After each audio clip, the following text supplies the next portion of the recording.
Pernah nggak sih kamu lagi duduk niat mau ngerjain tugas, tapi tiba-tiba buka YouTube, scroll TikTok, terus jadi hilang fokus? Yang awalnya cuma mau cek notif bentar, malah kebablasan sampai 1 jam. Dan ujung-ujungnya tugas nggak selesai, tapi otak malah capek.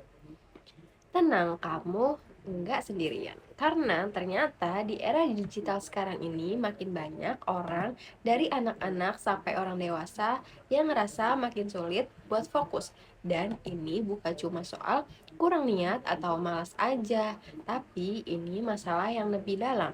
Dan ternyata ada hubungannya loh sama cara kerja otak kita, teknologi yang kita pakai, dan budaya masyarakat digital itu sendiri. Secara neurologi, otak manusia itu pada dasarnya dirancang buat fokus ke satu hal dalam satu waktu. Tapi dunia digital memaksa kita untuk multitasking atau lebih tepatnya rapid task switching. Kita berpindah dari satu aplikasi ke aplikasi lain, dari satu tab ke notifikasi, dari video satu ke video berikutnya yang dimana semua ini terjadi dalam hitungan detik. Nah, masalahnya setiap kali kita lompat fokus, otak kita itu perlu waktu buat menyesuaikan dan proses ini tentu aja nggak gratis. Lama-lama otak jadi cepat lelah dan kemampuan konsentrasi kita pun jadi menurun drastis. Apalagi kalau kita terus-terusan konsumsi informasi yang pendek, cepat, dan instan seperti video singkat, scroll TikTok tanpa henti, atau notif yang muncul tiap menit, yang semua itu melatih otak kita buat terbiasa dengan distraksi bukan konsentrasi. Studi-studi baru menunjukkan kondisi ini bisa menyebabkan stres kognitif, gangguan fokus jangka panjang, bahkan menjadi penurunan kualitas tidur dan kemampuan daya ingat. Nah, sekarang kita masuk ke bagian yang agak kontradiktif nih. Teknologi digital yang sering kita salahkan sebagai penyebab semua ini, sebenarnya teknologi itu juga bukan musuh. Masalah utamanya bukan pada teknologinya, tapi pada cara kita menggunakannya. Misalnya nih ya, kalau teknologi dipakai dengan bijak, sebenarnya teknologi itu bisa banget kan membantu kita untuk fokus. Contohnya, aplikasi belajar kayak Ruang Guru atau platform LMS. Itu kan bisa bantu siswa lebih belajar biar lebih interaktif kan. Bahkan game edukatif pun bisa melatih memori dan logika anak. Tapi kebanyakan dari kita justru terjebak pada sisi konsumtif dari teknologi. Kita lebih sering pakai HP buat hiburan bukan edukasi.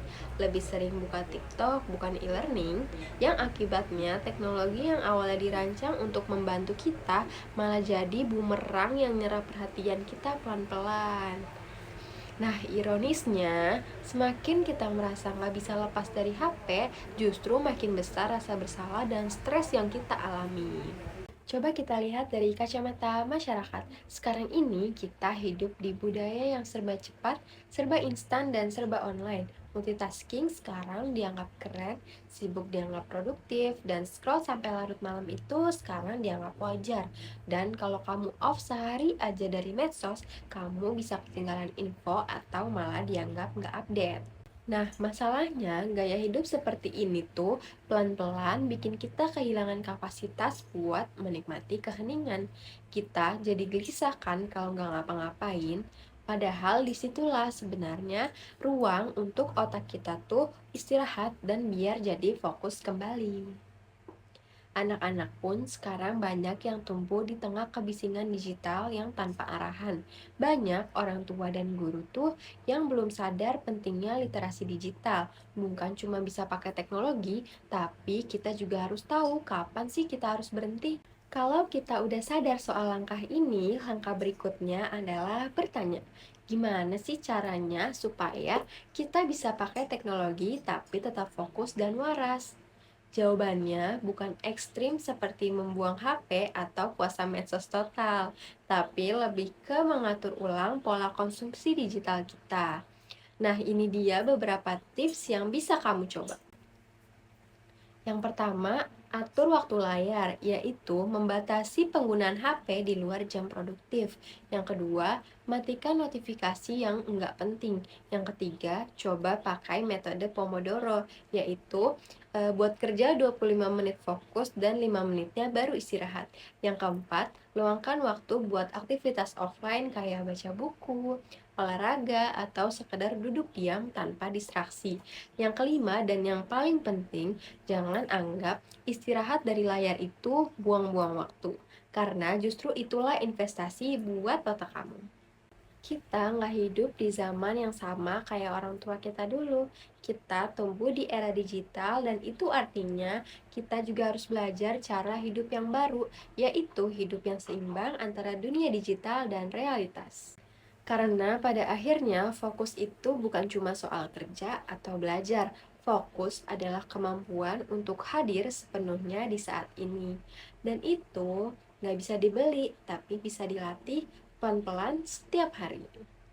Terima kasih sudah menonton sampai habis. Kalau kamu juga sering ngerasa susah fokus, coba cerita di kolom komentar dan jangan lupa fokus itu hak dan kamu bisa merebutnya kembali. Sampai jumpa.